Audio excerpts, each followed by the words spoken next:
Hello, my lovelies. I am not being pitiful. I want to make sure you know that. But yesterday's shopping excursion was in part a mistake.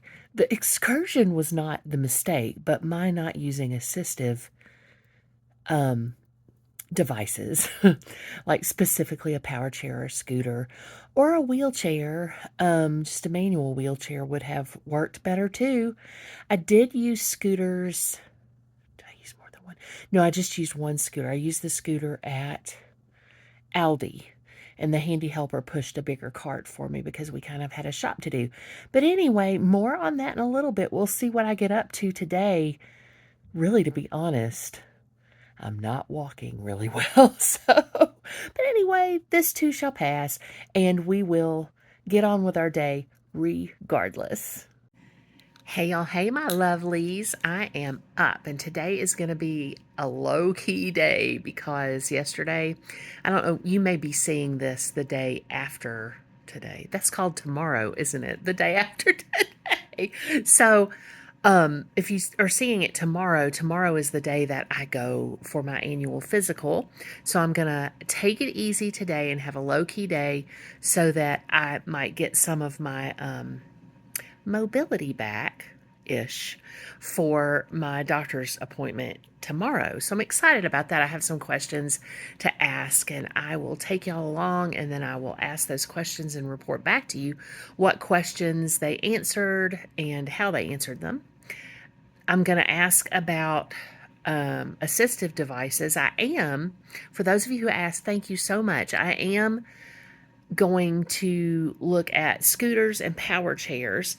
I have in the past had a manual wheelchair. When I was on campus at the college where I work, I had a manual wheelchair, and I had some people who would help me on the more difficult parts, but I rolled myself around just in the building where I taught. I only taught in one building, so it was pretty it wasn't easy, but it was pretty straightforward to get from one place to the other. So that was then. And my manual wheelchair, I still have, but it's so heavy. It's so heavy. And obviously, if we get a power chair or a scooter, we're going to need to put a holder. A holder? I don't know if that's appropriate. If that's what it's called, if that's the appropriate term. I'm blanking on that. I know there's a lift or something. We're going to have to get that put on the Honda CRV that I drive. So we'll see about that. But I'm going to see with the doctors. I know they need to prescribe it for the insurance to reimburse for any of it. So we'll talk about that. I'm going to talk about I always want to call them uploader, but it's unloader braces for my legs, and see if they think that would be an appropriate assistive device. And then I don't need to talk to the doctor about this, but we do need a higher toilet or toilet seat. So yeah, I'll make a list of things that I'm finally going to get to and address that I need to help me be more productive and more mobile and productive in my life, because I feel like my productivity is very high in my job and stuff like that. It's just the day-to-day stuff that I need to get a handle on and make it easier for myself. That's silly not to do that if I can. So talking to the doctor about those things, to the doctor about moving up my Zepbound to 7.5, which I'm not sure. I'll make a separate video about how the tirzepatide worked and how it was different from Zepbound. At first, I didn't think it was going to be different at all, but it ended up being a little bit different. But anyway, I'm going to take it easy today, but it doesn't mean we're not going to get up to some really cool stuff, right? So I've already had a protein shake, and what else did I have? A wrap. I had a wrap for most recently, a turkey Swiss cheese wrap on no net carb Hero tortilla, which I still have some of those left, even though we're replacing those with the Aldi ones as we run out of them because they're such a better deal. And I'll come back and have some stuff to talk about, and we'll see how the voting is going on our paint color for the new studio that we'll be using for YouTube videos. Yay! Hey, y'all, the disembodied voice. I have no body. He ain't got nobody.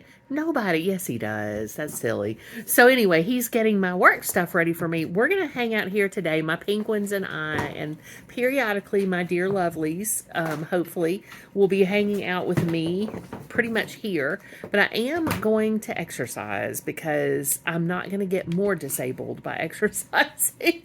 And, oh, I have my glasses still on, which I don't think they were that glary, but these have a tint on them. You've probably noticed that. And if any sun hits them, they tint up a little bit. I love them. But that is one thing, you know, they're transition lenses. So let me show you what I've got in my lap. So let me do that.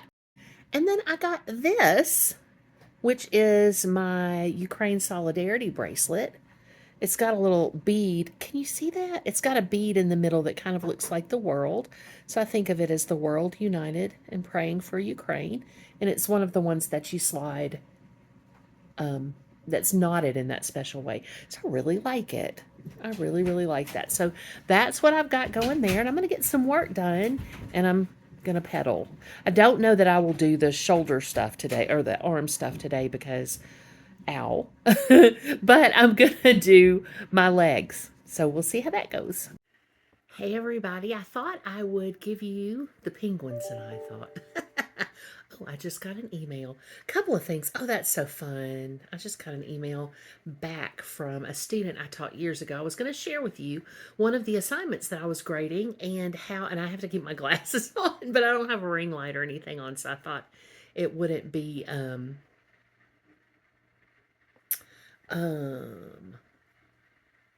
great. I'm sorry. I looked at my email real quickly because I got an email from one of my former students.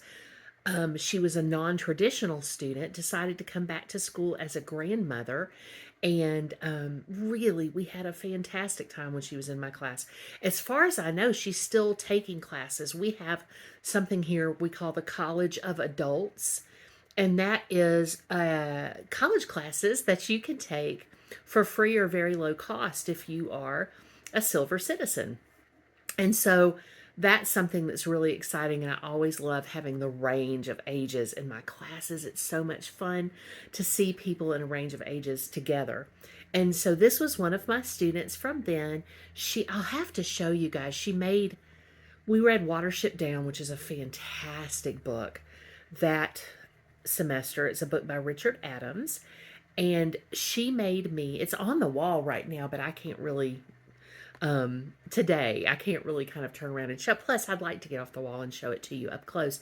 But she did me a sketch of one of the rabbits from that novel. It's a novel about anthropomorphic rabbits.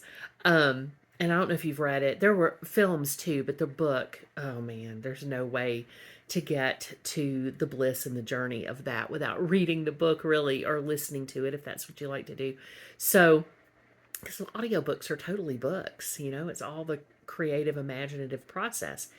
Anyhow, she sent me an email after a few years. I heard from her a few years ago, and then she sent me another email. And I taught her grandson as well. And her grandson had asked her, wasn't that this lady who told me to follow my bliss? And so he's making a decision right now. And he's thinking about something I taught him all those years ago, which is fun. Oh my gosh, that's so rewarding. And she wanted to brighten my day by telling me that. And then I wrote back to her, told her how delighted I was to hear from her and that I had that sketch that she did for me up on the wall.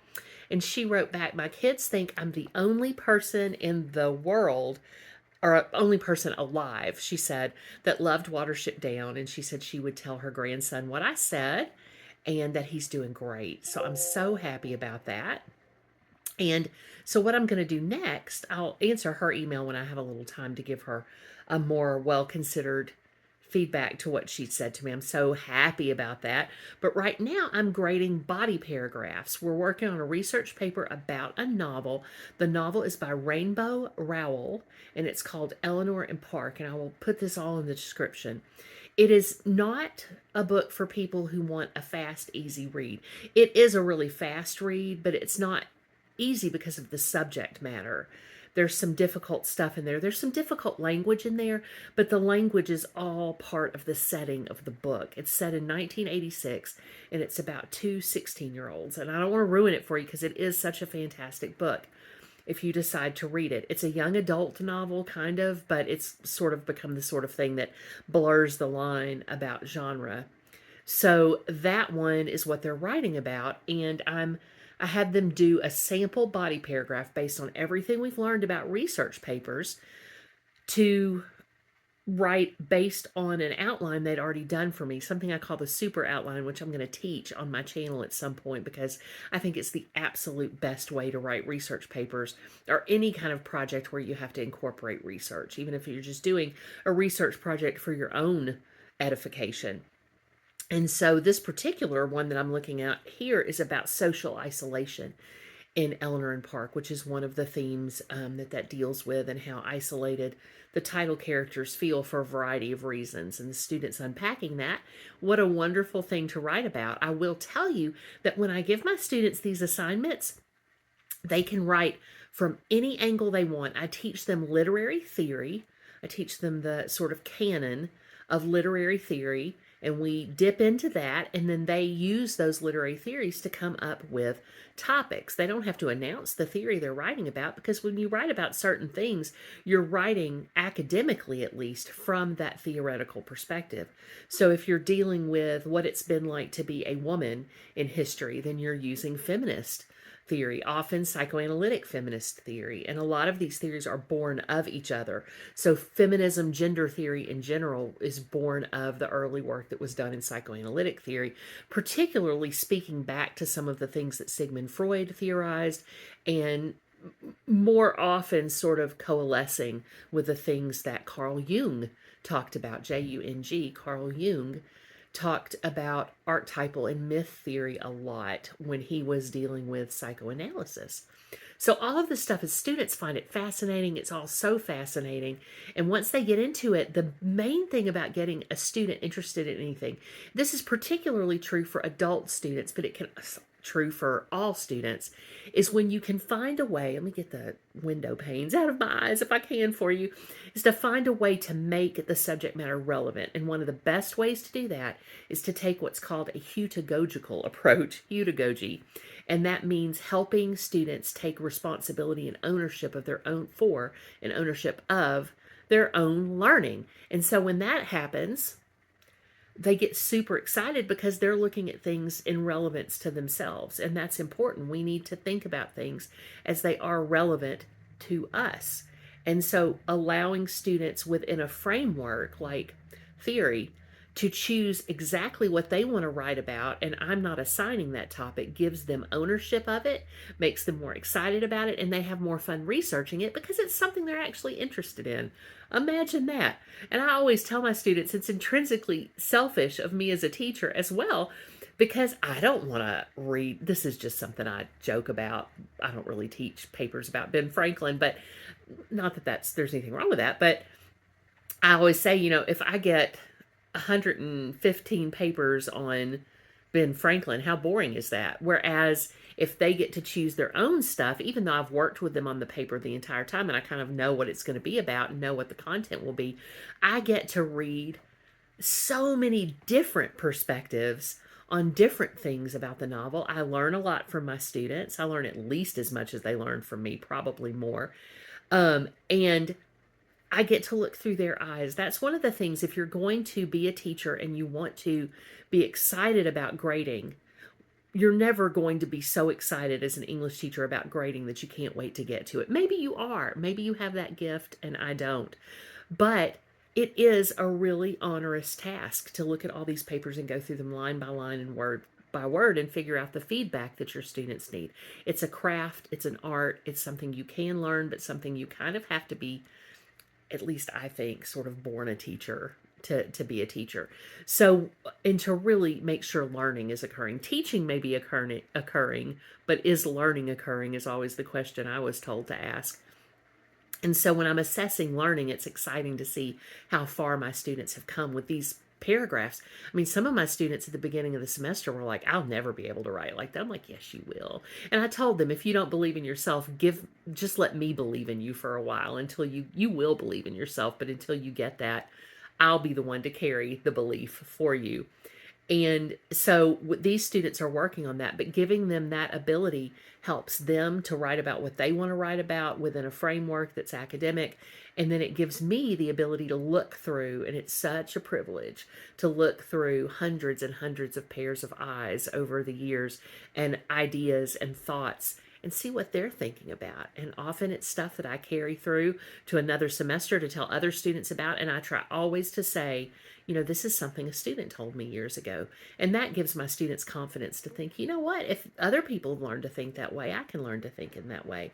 So that's kind of exciting. But I'm going to look at these. I've got one to do in this class because I did most of them yesterday.